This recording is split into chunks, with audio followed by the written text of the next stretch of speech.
The presence of Martin Luther King Jr. was felt most directly in Boston more than 50 years ago during his time of study and ministry, and later as a prominent leader in civil and human rights. That connection is being celebrated in the King Memorial Plan for Boston Common, as well as the King Center for Economic Justice. But the historical gap has been narrowed by the focus on racial equity during this year's protests around the country. And that's the backdrop for a new stage in the memorial's funding campaign. To explain the effort is the executive director of King Boston, Imari Jeffries. Thank you very much for being with us again, Imari. Good morning, Chris. How are you? All right, I want to go back, Imari, to your own growing up with the legacy of Martin Luther King, because you came after him. What was that legacy like for you? You know, I think, I was born in the 70s. So, I like to say that, I grew up in the assimilation 70s. And so there was a sanitized version of King. I think everyone knew either the I Have a Dream speech or letters from Birmingham jail. And so, we grew up with a perspective that Thanksgiving was about the Pilgrims and Native Americans coming together, that Columbus discovered America, and that Dr. King was the only civil rights icon of note during this time. And I think, now in our decade, in our times, we understand that it's a different perspective. We have a fuller understanding of history. We understand the relationship between this moment of thanks, Native Americans and Plymouth Plantation. We understand that during King's day, he was a lot more radical, or at least thought of as a more radical figure than he was today. And actually, his message would be on trend. If King was around today, he would probably be a member or a leader in the Black Lives Matter movement, or a faith-based leader with a contemporary approach. The memorial, as it's planned, it celebrates unity, but it also marks a place where Dr. King came here to address the city's racial and economic divide in 1965. And what interests me in that period, it's not just about King being here, it's just about all of the community action that was going on in Boston at that time. Is that also reflected in this memorial? Yes, we have an incredible opportunity to celebrate other Boston civil rights icons. And so we understand that, King came here in the 50s. Mrs. King and Dr. King met while college students in the 50s, and returned in 65 for the 1965 Freedom March.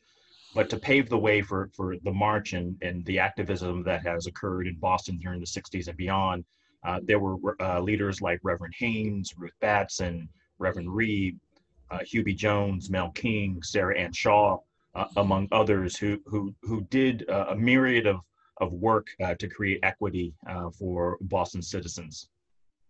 Now, as far as the next stage in the fundraising, you're making an appeal. I guess this is primarily to some of the potential business partners. What's the strategy? So this next stage is called the 25 for 250K campaign. This is a once in a lifetime memorial. The Common is one of our country's oldest parks, if not, one of the top 5 oldest parks, right? It is a sacred place in the legacy of Boston. And so to build a memorial to honor the Kings, to build a plaza that honors Boston civil rights leaders, we feel that it's important that this is a democratic process. I remember growing up here in Boston, I heard the statistic that Mayor Menino, if you were a resident of Boston, he had met 85% of all Bostonians had shaken Mayor Menino's hand. Now, I don't know if we could pull that off and have 85% of Bostonians invest in the King Center, but we do think it's important that 25 of Boston's prominent racially equity focused institutions invest or have an opportunity to invest in the Embrace Memorial. And so that's what this campaign represents. Well, along with funding the memorial on the Common, this is also going to be funding the King Center. Can you tell us about the mission of the center, where it will be located, and how it would be used? And so when we think about the 65 March, Dr. and Mrs. King, it's important to note that the 1965 Freedom March started in Nubian Square and ended in the Common at Parkman Bandstand. And so this place, 1965 corridor, as we're referring to it, will begin with the King Center for Economic Justice at Nubian Square and culminate with the Embrace Memorial downtown. And so the King Center will look at 4 themes that were prominent in 1965. In 1965, they marched for poverty, education, racial equity, and housing. 55 years later, there's still challenges today in Boston. And so the King Center for Economic Justice will look at economic justice through the lens of wealth building, housing, racial equity, and K-16 education. And so that's the pathways to economic justice for Black, Indigenous, and POC communities. And so that will be the work of the center. And so it will be a combination of research, data collecting, grassroots organizing, and community involvement coupled with policy. You know, we do have centers, you know, at UMass, the Trotter Center. We have the Anti-Racism Center at Boston University that started up recently. How is this different? It certainly seems more independent. You know, I'd say the King Center refers to itself as a community note taker. And so if you ever imagine you're at a work meeting or some sort of meeting and someone says, oh, we need someone to take the notes. And you're like, oh, no one raises their hands. The King Center is saying, we'll raise our hands. And you're like, phew, I'm glad someone took the notes. You know, why? Because there's someone to keep a record of what happens. There's someone to archive the momentum of the meetings and someone to write down the action plan. And so Boston is a city that is resource rich, but coordination poor. And so the King Center sees itself as a vehicle to coordinate existing research and ground it in community. And so while we have a lot of research centers, it's important that we have an institution that's focused on community that in some cases can help bridge the gap between existing research and how community members, people who live in Boston, people who live outside of Boston live their lives. And so we don't imagine that we will conduct all original research, but I think there are white spaces where some research doesn't exist. And has to be ways for existing research to be held accountable. And so to give you an example, in February, there was a Suffolk University report that talked about African Americans, Black folks who were looking for apartments were least likely, I don't know if you remember this, Chris, they were least likely to be called back to rent an apartment, right? And so that was a report that came out in February. It was in the Globe. And so my question is, where does that research go? What happens next year? Is it better in 2021? Does it improve in 2022? And so the King Center sees itself again as a community note taker to hold existing research accountable to policy change, to hold existing research accountable to transformation, to hold existing research accountable to inclusion. And so I think that is the way that we can coordinate existing research, is to raise up existing research around our four frames and to ensure that we can monitor and really document change. I know there is this importance of the research and getting the facts, but what about mobilizing people for change? What will the center do in that direction? So, you know, I think there's another component of King Boston is embrace ideas. And so in this modern discourse about memorials and statues, we understand that space is important.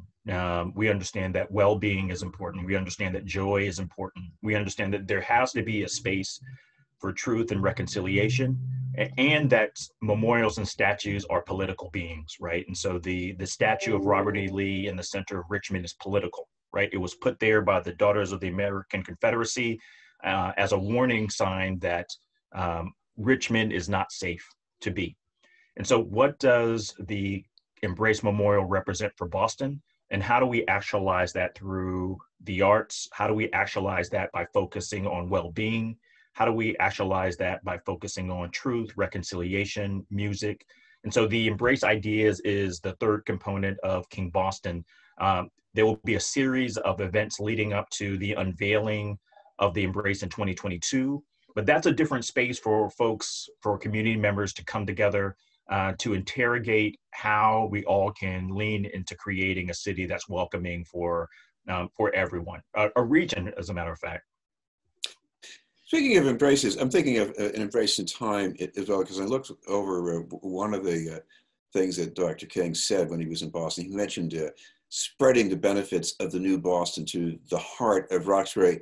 You know, that was 1965, but it sounds as if it could have been, 2 months ago. I mean, what about that feeling from the memorial?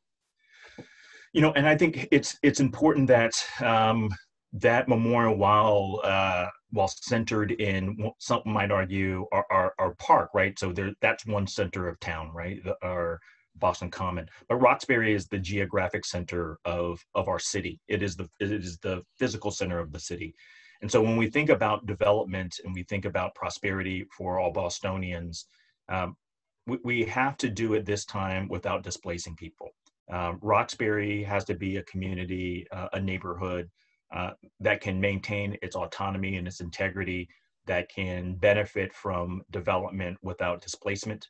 And I think that's what King is talking about today. You know, I sometimes say that Dr. King is a modern Wikipedia of ideas. And so any idea, if you Google search or pick up one of Dr. King's books, he's probably written a sermon or a speech or a letter about almost any subject today. And so I think when he thinks about what it means for all communities, when he talks about the beloved community, it has to be something that is inclusive of all residents. And we have to ensure that Roxbury, which is our geographic, it is the geographic center of the community, it's the Black center of Boston, receives the type of prosperity that the rest of the city receives. And when we've seen the negative impacts of COVID impact communities of color like Roxbury, parts of Dorchester, Mattapan, like Chelsea. And so we know that because of systemic racism, there are support networks, there are mechanisms that are disproportionately not benefiting communities of color, and we need to ensure that that occurs for all Bostonians. Finally, Imari, I know the plans have been developed with a lot of community input and meetings, and I'm sure there will be more of that to come. If people want to keep up to date, what's the best way for them to do that by going online? So our website is kingboston.org. That's one way to find us. You could find us on Twitter at kingboston11, or you can email me at Imari, Imari, at kingboston.org. Well, thank you very much for taking the time to join us. Thank you, Chris. Great to be here. Great to see you. Imari Jeffries from King Boston. We'll have more news in just a moment.